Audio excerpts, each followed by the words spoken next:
স্বপ্ন যখন দেশের জন্য কিছু করার আর লক্ষ্য যখন নৌবাহিনীর সাদা পোশাক, তখন প্রস্তুতিটাও হতে হবে অন্যরকম। আসসালামু আলাইকুম, আমি রাফিউল ইসলাম, স্বাগতম জানাচ্ছি এমআরএইচ ইউটিউব চ্যানেলে। আজকে আমরা শুরু করতে যাচ্ছি বাংলাদেশ নৌবাহিনীর জন্য বাছাইকৃত কিছু আইকিউ প্রশ্ন, যেগুলো তোমার পরীক্ষার প্রস্তুতিতে এক ধাপ এগিয়ে রাখবে। তো চলো শুরু করি আজকের আলোচনা। প্রথমে যে বিষয়টি নিয়ে আলোচনা করব সেটি হচ্ছে সাধারণ জ্ঞান, বাংলাদেশ ও আন্তর্জাতিক বিষয়বস্তু। সো ধৈর্য সহকারে সম্পূর্ণ ভিডিওটি দেখার অনুরোধ রইল। প্রথম প্রশ্ন, বাংলাদেশ প্রথম সাবমেরিন ঘাঁটির নাম হচ্ছে বৌনজা শেওলা। আবারও বলছি, বৌনজা শেওলা। প্রথম সাবমেরিন ঘাঁটির নাম হচ্ছে বৌনজা শেওলা। তো দ্বিতীয় প্রশ্ন হচ্ছে পদ্মা সেতুর দৈর্ঘ্য কত? খুব ইম্পর্টেন্ট একটি প্রশ্ন, পদ্মা সেতুর দৈর্ঘ্য কত? সো উত্তর হবে 6.15 কিলোমিটার। এরপর প্রশ্ন, জাতিসংঘের সদর দপ্তর কোথায়? সো জাতিসংঘের সদর দপ্তর হচ্ছে নিউ ইয়র্ক, যুক্তরাষ্ট্র। পরবর্তী প্রশ্ন, বাংলাদেশ কোন সালে সাবমেরিন ক্রয় করে? খুব গুরুত্বপূর্ণ একটি প্রশ্ন পরীক্ষার জন্য। বাংলাদেশ কোন সালে সাবমেরিন ক্রয় করে? উত্তর হবে 2016 সালে। সো ভিডিওটি দেখার আগে ছোট্ট একটি রিকোয়েস্ট, যারা এমআরএইচ ইউটিউব চ্যানেলটি এখনও সাবস্ক্রাইব করেনি অবশ্যই সাবস্ক্রাইব করে রাখবেন। এরপর প্রশ্ন, বঙ্গবন্ধু 1 কি? সো বঙ্গবন্ধু 1 হচ্ছে বাংলাদেশের প্রথম স্যাটেলাইট। খুব গুরুত্বপূর্ণ একটি প্রশ্ন, বঙ্গবন্ধু 1 কি? তো বঙ্গবন্ধু 1 হচ্ছে বাংলাদেশের প্রথম স্যাটেলাইট। সো যারা সেনাবাহিনী, নৌবাহিনী, পুলিশ, বিজিপি, বিমান বাহিনী সম্পর্কে লিখিত এবং ভাইবা পরীক্ষার জন্য সাজেশন পেতে চান, অবশ্যই তাদের জন্য স্ক্রিনে দেওয়া নাম্বারে হোয়াটসঅ্যাপে পিডিএফ আছে, পিডিএফ নিতে পারেন খুব স্বল্প মূল্যে 100 টাকায়। বিকাশ, নগদ, সেন্ট মানি করলে ওই নাম্বারে হোয়াটসঅ্যাপে যোগাযোগ করলে পিডিএফটি পেয়ে যাবে।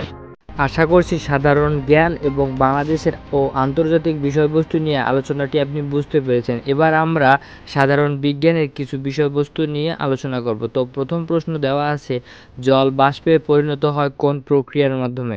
সো জল বাষ্পে পরিণত হয় বাষ্পীয়ভবন প্রক্রিয়ার মাধ্যমে। এরপর প্রশ্ন, মানুষের শরীরে সবচেয়ে বড় অঙ্গ কোনটি? মানুষের শরীরে সবচেয়ে বড় অঙ্গ হচ্ছে চামড়া। সো মানুষের দেহে সবচেয়ে বড় অঙ্গ হচ্ছে চামড়া। ভিটামিন ডি কোথা থেকে পাওয়া যায়? ভিটামিন ডি পাওয়া যায় সূর্যালোক থেকে। এরপর, নিউটন কোন বিষয়ে বিখ্যাত? নিউটন কোন বিষয়ে বিখ্যাত? আশা করি এই প্রশ্নটি অনেকেই জানেন। উত্তর হচ্ছে গতি ও মধ্যাকর্ষ। এরপর, পানির রাসায়নিক সংকেত কি? পানির রাসায়নিক সংকেত হচ্ছে H2O। এই ছিল সাধারণ বিজ্ঞানের কিছু প্রশ্ন এবং উত্তর। এখন আমরা যাব গণিতের সহজ স্তরের কিছু অঙ্কে। সো গণিতের প্রথম অঙ্কটিতে দেওয়া আছে যে 15 ও 20 এর লসাগু কত? উত্তর হবে 60। 15 ও 20 এর লসাগু হবে 60। এরপর, একজন ব্যক্তি 12 দিনে একটি কাজ করতে পারে, তাহলে 3 জন একসাথে করলে কত দিনে কাজটি শেষ করতে পারবে? সো একজন ব্যক্তি 12 দিনে যদি একটি কাজ করতে পারে, তাহলে 3 জনে একসাথে করতে পারবে 4 দিনে। 7 square plus 5 square equal what? তো এখানে উত্তর কত হবে? উত্তর হবে 74।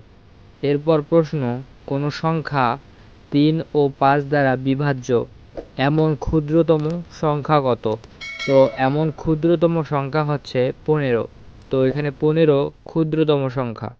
এরপরে আরেকটি প্রশ্ন, একটি ঘড়িতে ঘন্টার কাঁটা ও মিনিটের কাঁটার মাঝে 9টা বাজলে কত ডিগ্রি কোণ হয়? উত্তর হচ্ছে 90 ডিগ্রি কোণ হয়। গণিতের সহজ স্তরের পর আমরা যে বিষয়টি নিয়ে আলোচনা করব সেটি হচ্ছে বাংলা ও ইংরেজি।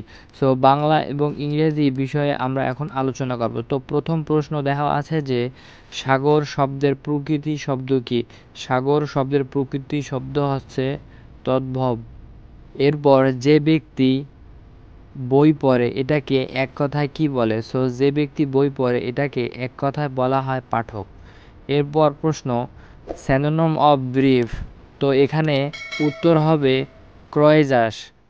এরপর প্রশ্ন, অ্যান্টোনিম অফ এনসেন্ট এর উত্তর কি হবে? উত্তর হচ্ছে মডার্ন। এরপর প্রশ্ন, she is found dash music. এখানে সঠিক প্রিপোজিশন কি হবে? উত্তর হবে of. Of she is found of music. So দেখতে দেখতে আজকের আলোচনাটি শেষ হয়ে গেল। আপনার কাছে যদি ভিডিওটি ভালো লেগে থাকে অবশ্যই লাইক, কমেন্ট, শেয়ার করতে ভুলবেন না এবং পাশাপাশি সাবস্ক্রাইব করে বেল আইকনটি অন করে রাখবেন, যাতে ভিডিও ছাড়ার সঙ্গে সঙ্গে আপনার কাছে নোটিফিকেশনটি চলে যায়। ধন্যবাদ সবাইকে। আসসালামু আলাইকুম।